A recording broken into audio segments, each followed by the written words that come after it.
பெரிய ஜுப்பா, பெரிய தலப்பா, கையில் ஒரு பெரிய தசுமணி, ஒரு மாதிரியான இதை பார்த்த உடனே ஆஹா இவர் தலைவலியை போக்குவார், வயிற்று வலி போக்குவார், தாயத்தார் இப்படி நினைக்கிறீர்கள்.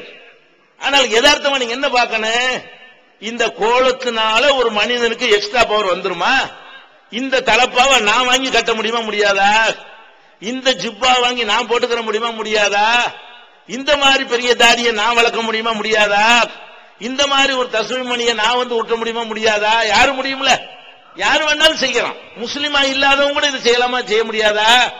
இதை வைத்துக் கொண்டு என்ன நினைக்கிறீங்கன்னா அவர்கிட்ட என்னமோ எக்ஸ்ட்ரா பவர் இருக்கிற மாதிரியும் அவர் தாயத்தில் அந்த பவரை இறக்கி உங்களுக்கு தர்றாருங்கிற மாதிரி நம்புறீங்களே.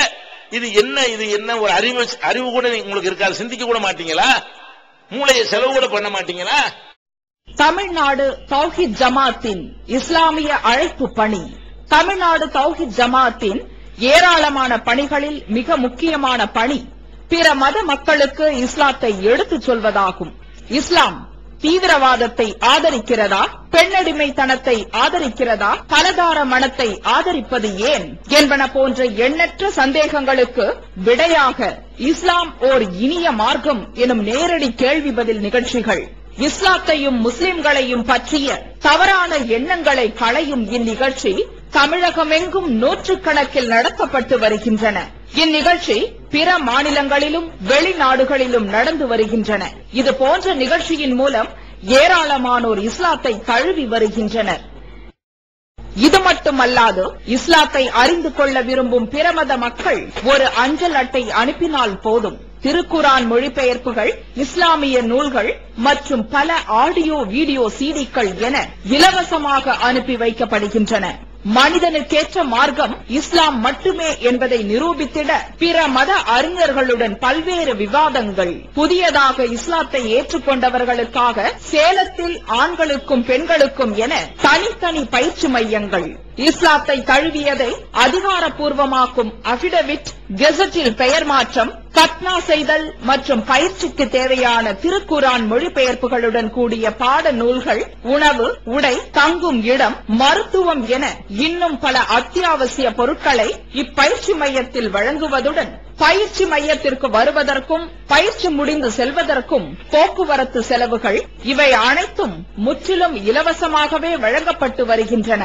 எந்த வெளிநாட்டு அரசிடமிருந்தோ அல்லது எந்த வெளிநாட்டு நிறுவனங்களிடமிருந்தோ உதவிகளை பெறுவதில்லை என்பதை கொள்கையாக கொண்டுள்ளது தமிழ்நாடு தௌஹீத் ஜமாத். எனவே மறுமையில் மகத்தான கூலியை பெற்றுத்தரும் இந்த அரிய பணிக்கு உங்களது ஜகாத் மற்றும் நன்கொடைகளை வாரி வழங்குவீர்.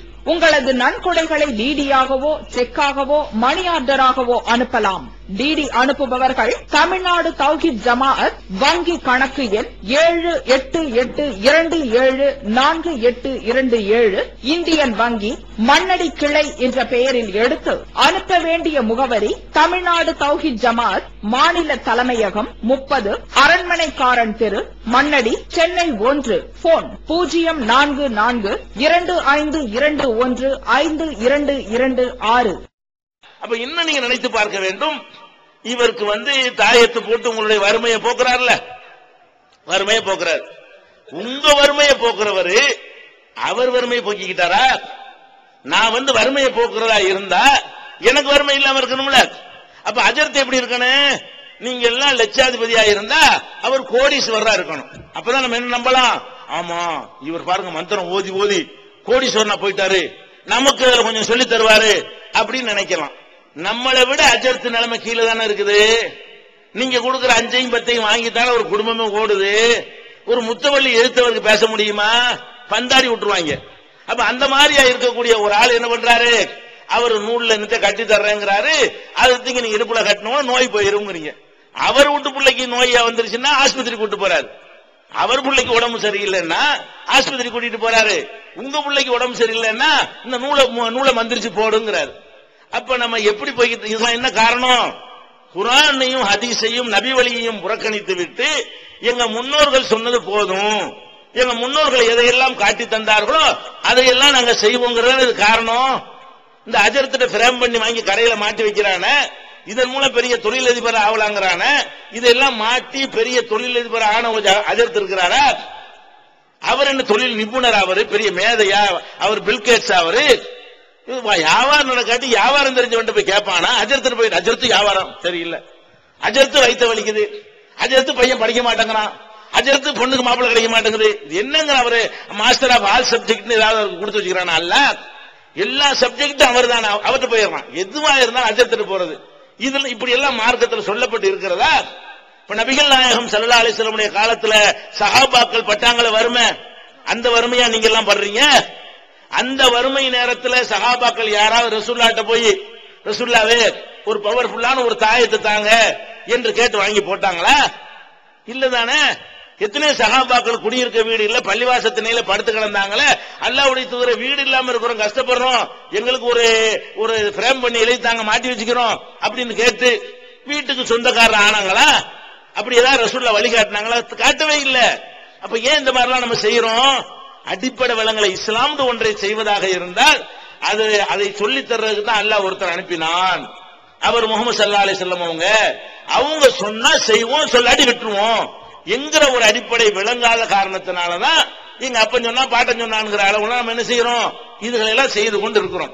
அப்ப முன்னோர்கள் சொன்னார்கள், பெரியார்கள் சொன்னார்கள்ங்கிற இந்த அடிப்படை நம்ம உள்ளத்தில் நுழைந்தது காரணம் என்ன? இஸ்லாத்தில் ஒன்றை சொல்வதற்குரிய அதிகாரம் முகமது நபிக்கு தான் இருக்கிறது, அல்லாஹ்வுக்கு இருக்கிறது, அல்லாஹ்வுடைய தூதரா நியமிச்சதுனால அவங்களுக்கு இருக்கிறது என்பதை விளங்காத காரணத்தினால்தான் இதெல்லாம் இன்னைக்கு சண்டைக்கெல்லாம் காரணம் தானே. நம்ம தௌஹீத் ஜமாத்துக்கு மற்றவங்களுக்குள்ள விவகாரமே என்னது? நாங்க என்ன சொல்றோம்? இஸ்லாத்துல இல்லாத செய்யாத, குர்ஆன்ல இல்லாத செய்யாத, நபி சொல்லாத செய்யாத. உலக விஷயத்துல மட்டும் எப்படி கவனமா இருக்கிறீங்க? உலக விஷயத்துல ரொம்ப கேர்ஃபுல்லா இருக்கிறோம், மார்க்கத்துல தான் ஏமாறுறதுக்கு ரெடியா இருக்கிறோம்.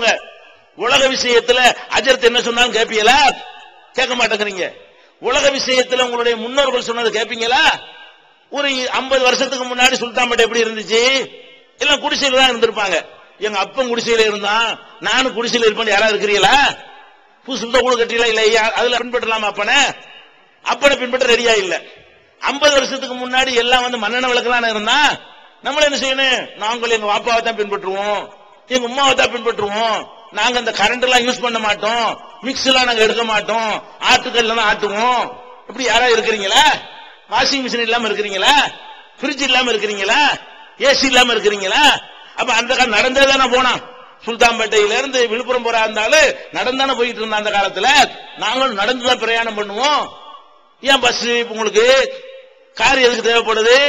அப்ப அப்பம்பாட்டம் செஞ்சதை உலக விஷயம் வரும்போது எது லாபமோ அதை செய்ய ரெடியா இருக்கிறோம்.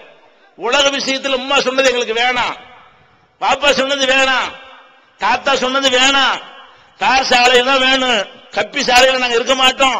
இப்படி எல்லாம் நடக்கிறீங்களே துன்யா விஷயத்துல. மார்க்கத்துல மட்டும் அலட்சியம். துன்யாவுடைய மதிப்பை விளங்கி இருக்கிற அளவுக்கு நீங்க என்ன செய்யல?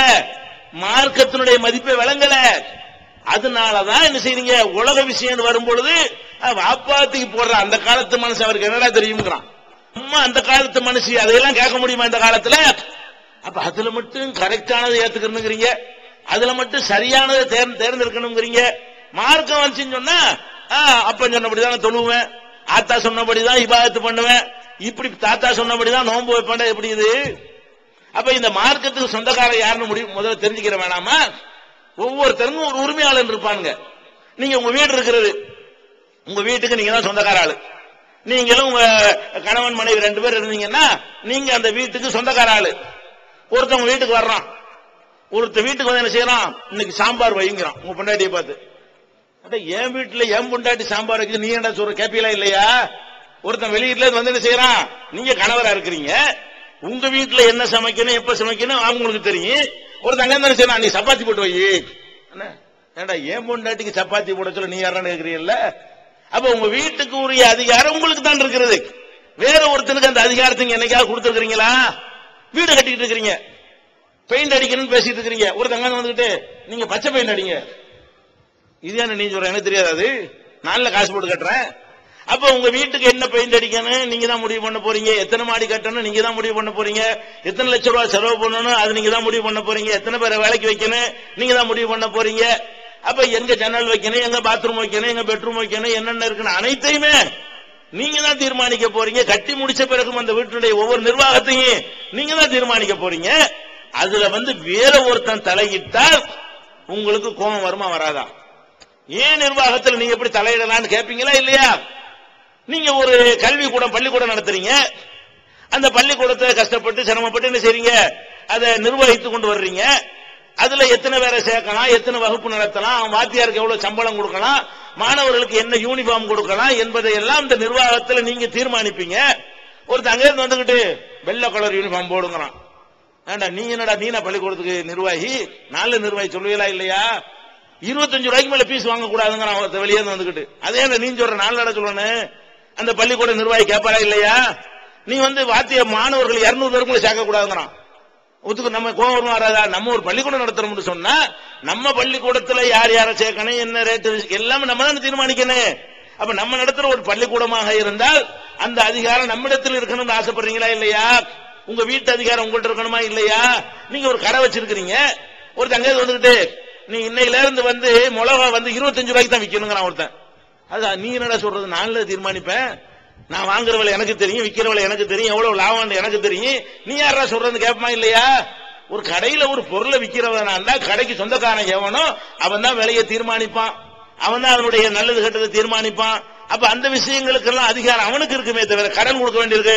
இவனுக்கு 1000 ரூபாய் கடன் கூட நம்ம ஒரு உத்தரவு போட முடியுமா? நான் விரும்பினா கொடுப்பேன், விரும்பினா இல்லைன்னு சொல்லுவேன் அப்படிங்கிறான்.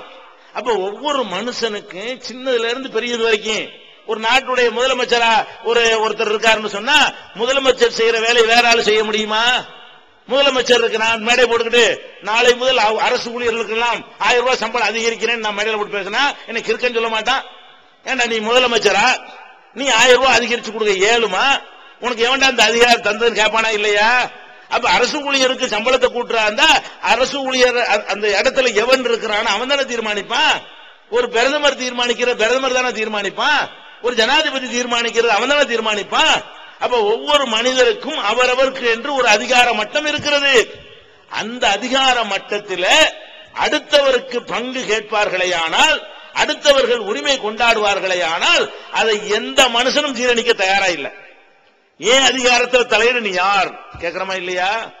அப்ப உங்களுக்கு எல்லாம் இவ்வளவு அதிகாரம் இருக்குமையானால் இந்த அகில உலகத்தையும் படைத்து பராமரிக்கக்கூடிய ரப்புல் ஆலமீனுக்கு ஒரு அதிகாரம் இருக்கா இல்லையா? அவன் உத்தரவு போடுற இடத்துல வேற ஒருத்தன் கையெழுத்த போட்டா என்ன ஆகும்? அவன் தான் ஒன்றை ஹலால் என்று சொல்ல வேண்டும்.